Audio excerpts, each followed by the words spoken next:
समूचा देश दिवाली की तैयारी में लगा हुआ है। आपको ज्ञात होगा कि दिवाली का आज महापर्व है और दीपोत्सव के इस महापर्व को लेकर के पूरे भारतवासी इसकी तैयारी में जुटे हुए हैं। सरकारी कर्मचारी हो या फिर गैर सरकारी कर्मचारी हो, उन लोगों को भी अपने दफ्तर से बधाई मिल चुका है, अपने सीनियर और बॉस के माध्यम से गिफ्ट मिल चुका है। लेकिन एक तरफ देखिएगा जहां बिहार की सरकार में बिहार की तमाम आंगनबाड़ी सेविका सहायिका जो कि पटना के विधानसभा के शीतकालीन सत्र के दौरान से लेकर के जब तक यह शीतकालीन सत्र चला है, यानी कि 7 नवंबर से लेकर के लगभग 10 नवंबर तक, तब तक वे लोग धरने के अपने अगले प्रारूप में पटना पहुंची हुई थी। और पहले दिन जब वे लोग पटना पहुंची थी, उस दिन की घटना को पूरे देशवासी जानते होंगे, जहां पर वाटर कैनन के माध्यम से और 800 पुलिस बल प्रयोग करके उन तमाम आंगनबाड़ी के सेविका सहायिकाओं को वहां से हटाया गया, जो कि अपने 5 सूत्री मांगों को लेकर के, खास करके अपने मानदेय को बढ़ाने को लेकर के पटना पहुंची हुई थी। उन तमाम महिलाओं को विधानसभा के सामने से हटा दिया गया।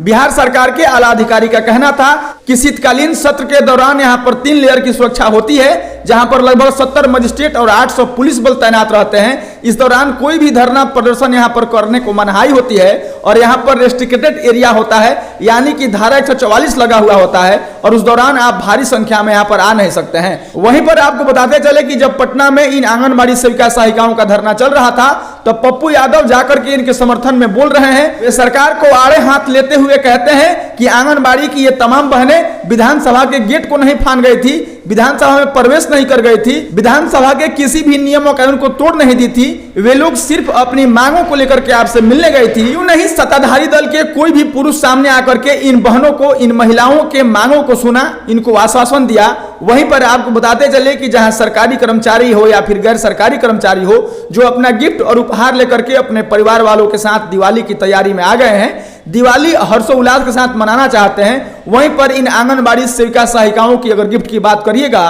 तो बिहार के 38 जिलों में लगभग हर जिले से 20 से 25 की संख्या में तमाम सेविकाओं को चयन मुक्त कर दिया गया है। और आपको यह भी बताते चले कि जब आंगनबाड़ी की सेविका सहायिकाएं अपने मानदेय को लेकर के प्रदर्शन कर रही थी, तब आईसीडीएस के तमाम बड़े अधिकारियों की तरफ से इन पर बार बार एक चिट्ठी निकाल करके धमकी भरे लहजे में कहा जाता था कि आप लोग जा करके अपने आंगनबाड़ी सेंटरों को शुरू करिए, वरना फिर आपको चयन मुक्त कर दिया जाएगा। पटना में जब ये लोग 7 नवंबर को पहुंचे और फिर वहां के पहले दिन के प्रदर्शन को लेकर के आईसीडीएस के तमाम बड़े अधिकारियों ने अपने प्रखंड के तमाम सेविका सहायिकाओं को इस बात का चिट्ठी फिर से भेजा कि आप लोग आकर के अपने प्रदर्शन से वापस आकर के सेंटरों को चलाइए, वरना आपको चयन मुक्त कर दिया जाएगा। लिहाजा आपको बताएं कि गोपालगंज जिले से 18 ऐसी सेविकाएं हैं जिनको चयन मुक्त कर दिया गया है और एक चिट्ठी ऐसा भी जारी किया गया है कि अगर आप लोग कल से सेंटर को पुनः शुरू नहीं कर देते हैं तो तमाम आंगनबाड़ी की सेविका सहायिकाओं को चयन मुक्त कर दिया जाएगा। वहीं पर आंगनबाड़ी सेविकाओं का कहना है कि भले ही पूरे आंगनबाड़ी सेविकाओं को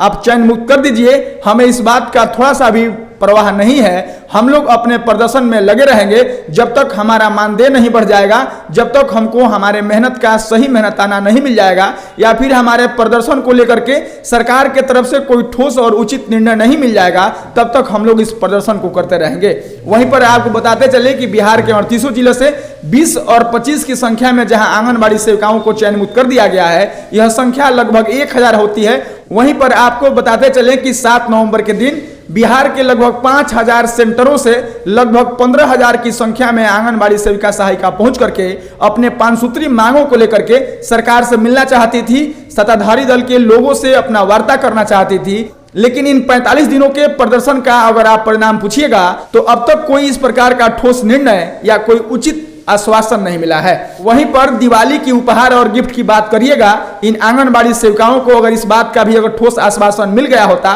कि आपकी मानदेय को हम बढ़ा देंगे, या फिर जिन बातों को लेकर के इनकी मांग थी, जिन बातों को लेकर के इनका प्रदर्शन था, अगर सत्ताधारी दल का एक टीम जाकर के इनके टीम से वार्ता कर लेता, इस बात का आश्वासन दे देता कि आपके मांगों को हम मानेंगे, या फिर उसमें जो भी संशोधन करके जो भी सरकार को लगे कि ये उचित है, ये अनुचित है, अगर इस पर सहमति बन जाती तो उपहार और गिफ्ट के तौर पर ये तमाम आंगनबाड़ी की सेविका सहायिका अपने इस दिवाली को हर्षोल्लास के साथ मना सकती थी। जहां पर बिहारी मजदूर, जहां पर सरकारी कर्मचारी, जहां पर गैर सरकारी कर्मचारी पिछले दिनों अपने दफ्तर से बधाई और उपहार लेकर के अपने परिवार के साथ आ गए हैं, वह अपने परिवार के साथ इस दीपोत्सव के महापर्व को मनाने को लेकर के तैयारी में जुटे हुए हैं। वहीं पर लगभग 1000 बिहार की आंगनबाड़ी सेविका सहायिका जो कि अपने नौकरी से चयन मुक्त हो गई हैं, सोचिए कि उनका दिवाली किस प्रकार का मनेगा। पटना के शीतकालीन सत्र के दौरान पहले दिन जब आंगनबाड़ी सेविका सहायिकाओं पर प्रदर्शन के दौरान 800 पुलिस बल का प्रयोग किया गया, वाटर कैनन का प्रयोग किया गया,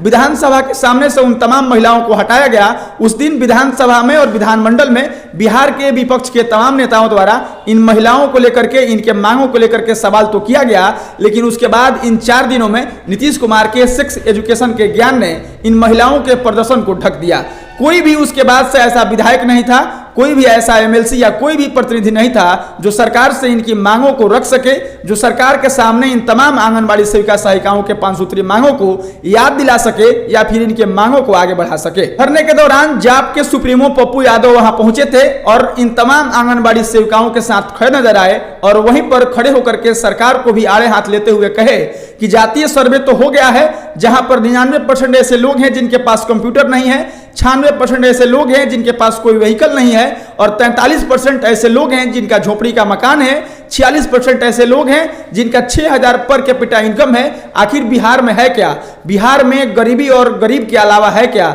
बिहार में हिंदू मुस्लिम और जात पात की राजनीति के अलावा है क्या? आखिर बिहार सरकार ने इन तमाम बहनों की मांगों को माना क्यों नहीं है? इन बहनों ने जाकर के विधानसभा के गेट को तो नहीं तोड़ दिया था, विधानसभा में बिना परमिशन के प्रवेश तो नहीं ले लिया था, ये लोग अपनी मांगों को लेकर ही न विधानसभा में पहुंचे थे। आखिर सत्ताधारी दल के लोग इन महिलाओं से मिले क्यों नहीं? और वहीं पर सीपीआई के तमाम नेताओं को भी आड़े हाथ लेते हुए पप्पू यादव कहते हैं कि आखिर सीपीआई इन तमाम तरह के मुद्दों के लिए जाने जाते हैं, वे लोग काहे नहीं वहां पर खड़े होकर कहे कि अगर इन महिलाओं के मांगों को नहीं माना जाएगा तो आपके गठबंधन के साथ हम नहीं रहेंगे, आपके गठबंधन के साथ खड़े होकर के हम चुनाव नहीं लड़ेंगे। पप्पू यादव इन महिलाओं के साथ खड़े नजर आए। वहीं पर आगे आपको बताते चले कि पिछले 9 नवंबर को तेजस्वी प्रसाद यादव का जन्मदिन था और ये तमाम महिलाएं तेजस्वी प्रसाद यादव के यानी कि राजद कार्यालय पर पहुंची और ये इन महिलाओं का कहना है कि तेजस्वी प्रसाद यादव को हम जन्मदिन की बधाई देने के लिए गए थे। हम उनके जन्मदिन पर यह याद दिलाना चाहते थे कि तेजस्वी यादव चुनाव से पहले यह कहे थे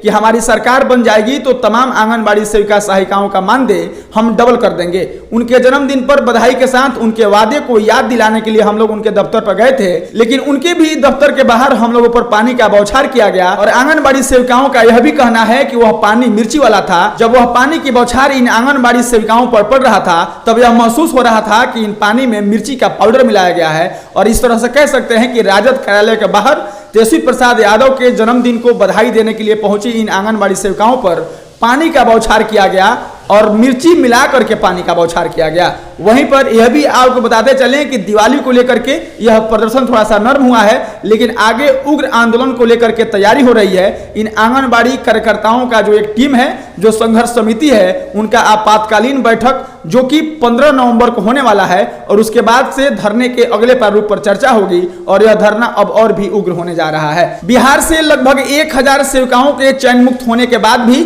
तमाम सेविकाओं का कहना है कि हम तमाम लोगों को आप चयन मुक्त कर दीजिए, लेकिन जब तक हम लोगों के मानदेय डबल नहीं हो जाएगा, हमारे 5 सूत्री मांगों को मान नहीं लिया जाएगा, तब तक हम लोग प्रदर्शन से वापस नहीं जाएंगे, तब तक हम लोग धरने से वापस नहीं जाएंगे। इस बार करो और मरो की लड़ाई होगी, चाहे जो भी हो जाए हम लोग अपने मानदेय को बढ़वा कर और अपने 5 सूत्री मांगों को मनवा कर ही पटना से वापस जाएंगे। पिछले 45 दिनों के इस प्रदर्शन में कई बार आईसीडीएस के बड़े अधिकारियों द्वारा इन तमाम सेविकाओं को इस बात की चिट्ठी निकाल करके मोबाइल के जरिए और व्हाट्सएप के जरिए बताया गया है कि आप लोग धरने से वापस आ जाइए, अपने सेंटरों को पुनः उसी समय से शुरू कर दीजिए, अन्यथा आपको चयन मुक्त कर दिया जाएगा। और यह कहते ही कहते में लगभग गोपालगंज जिले से 18 सेविकाओं को और इस तरह से 38 जिलों मिला करके पूरे बिहार से लगभग 1000 सेविकाओं को चयन मुक्त कर दिया गया है। हालांकि तमाम आंगनबाड़ी सेविकाओं को इस बात का थोड़ा सा भी परवाह नहीं है। उनका सीधे तौर पे कहना है कि भले ही बिहार के तमाम आंगनबाड़ी सेविकाओं को आप चयन मुक्त कर दीजिए, बावजूद इसके जब तक हमारे 5 सूत्री मांगों को मान नहीं लिया जाएगा,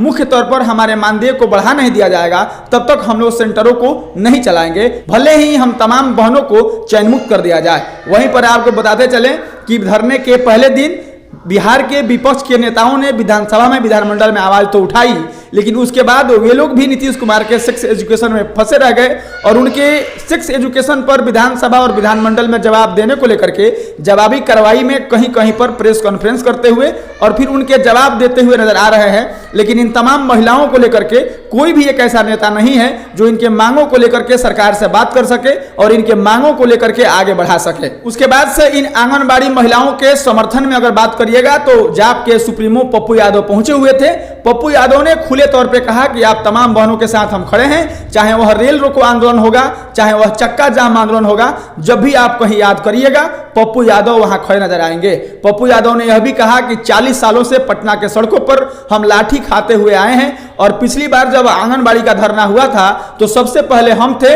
और हम पर सबसे पहले आंसू गैस के गोले छोड़े गए थे, लेकिन फिर भी हम वापस नहीं हुए थे। आप लोग एक उचित मांग को लेकर के पटना पहुंचे हुए हैं। अगर सरकार आपकी मांगों को नहीं मानती है तो इसके लिए चाहे जो भी करना होगा हम वो करने के लिए तैयार हैं और आपके समर्थन में खड़े हैं। असल में सरकार के नियम में और सरकार के नियत में तब अंतर नजर आने लगता है जब सरकार एक तरफ बैठ करके नारी को सशक्त करने की बात करती है, नारी को और महिलाओं को आरक्षण देने की बात करती है, और जब एक तरफ आंगनबाड़ी की सेविका सहायिका इस पर्व और त्यौहार के बीच में भी प्रदर्शन पर बैठी हुई हो और उनके 5 सूत्री मांगों को सुनने के लिए सत्ताधारी दल का कोई भी एक टीम जाकर के वार्ता नहीं करता है, तब ऐसा लगता है कि सरकार विधानसभा में तमाम महिलाओं को केवल ठगने के लिए, लुभाने के लिए और वोट की राजनीति करने के लिए ऐसा आरक्षण देने की बात कहती है या फिर सशक्त करने की बात करती है। लेकिन वहीं पर अगर धरने पर आंगनबाड़ी सेविका सहायिका पहुंची हुई हो तो उनकी मांगों को सुनने के लिए या फिर उनसे वार्ता करने के लिए सत्ताधारी दल का कोई भी लोग वहां पर नहीं पहुंचता है। बाकी आप कह सकते हैं कि आंगनबाड़ी सेविकाओं की तरफ से भी करो और मरो का आंदोलन हो रहा है।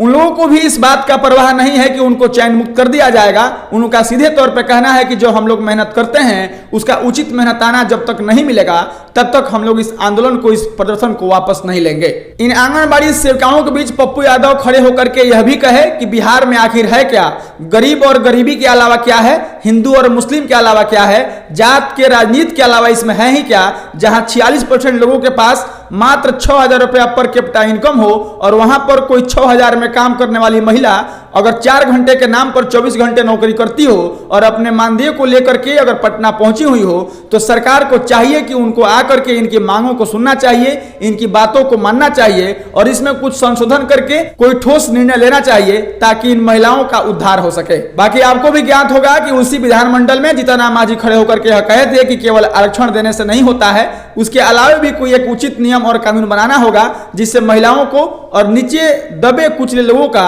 उद्धार हो सके, वे लोग मुख्य धारा से जुड़ सके, ऐसा करना होगा। उसके बाद से नीतीश कुमार का जो बयान था उसके लेकर के पूरे बिहार की राजनीति नीतीश कुमार के सेक्स एजुकेशन पर और फिर जीतन राम मांझी को जिस लहजे में उन्होंने जवाब दिया था उसको लेकर के उलझा हुआ है। लेकिन इन आंगनबाड़ी सेविकाओं को मांगों को लेकर के अब तक कोई एक ऐसा नेता नहीं दिखा है पप्पू यादव के अलावा जो इनके साथ खड़े नजर आए या फिर इनके मांगों को लेकर के सरकार से बात करे। बाकी आंगनबाड़ी सेविकाओं का यह पिछले 45 से 46 दिनों का धरना प्रदर्शन है। आज दिवाली का पर्व है, तमाम भारतवासी जो दिवाली की तैयारी में जुटे हुए हैं और अपने उपहार को लेकर के अपने परिवार के साथ इस दीपोत्सव के महापर्व को हर्षोल्लास के साथ मना रहे हैं। वहीं पर ये तमाम महिलाएं जिनको चैन मुक्त की चिट्ठी मिल गई है उनका दिवाली कैसे हो रहा होगा। बाकी आंगनबाड़ी के 5 सूत्री मांगों को लेकर के, उसके बाद से सरकार के इस तरह के रवैयों को लेकर के और बिहार के राजनीतिक परिदृश्य को लेकर के आपकी क्या राय है, आपकी प्रतिक्रियाएं अपेक्षित है। बाकी मिलेंगे हम फिर किसी नए वीडियो में। औपचारिकता के लिए मेरा नाम अनमित है और आप जनता न्यूज़ नेटवर्क देख रहे थे।